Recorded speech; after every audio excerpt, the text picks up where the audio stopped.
Охрид подготвен да ги дочека туристите за Великден. 4 неработни денови, поклопувањето на православниот и католичкиот Великден. Привлечноста на Охрид како втор Ерусалим ке го исполнат крајбрежјето со гости.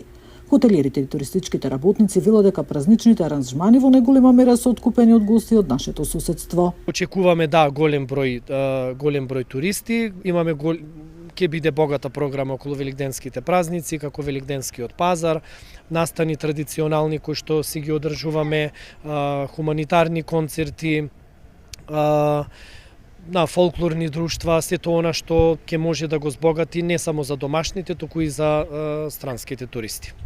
За збогатување на понудата се нудат бројни настани како и великденскиот базар, на кој учество зедаа занечи производители на домашна традиционална храна, најмладите од градинките, но и учениците од основните и средните училишта.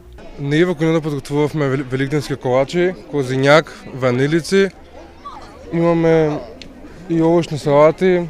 Се е со рака изработено, значи трачната изработка навистина се барат, се цени. Денеска е Вели четврток, имаме великденски базар во духот на нашата православна вера во време на пости и најтешките пости пред Христовото воскресение. На нашата трпеза денеска нудиме исклучиво постни месени јадења, традиционални.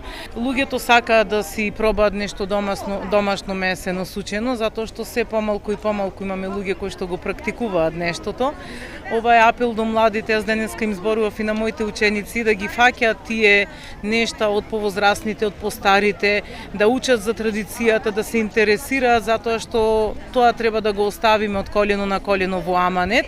Инаку во духот на големиот верски празник, градот е украсен со шарени реквизити со великденски мотиви и пораки. Нина Аритоновска, Сител телевизија.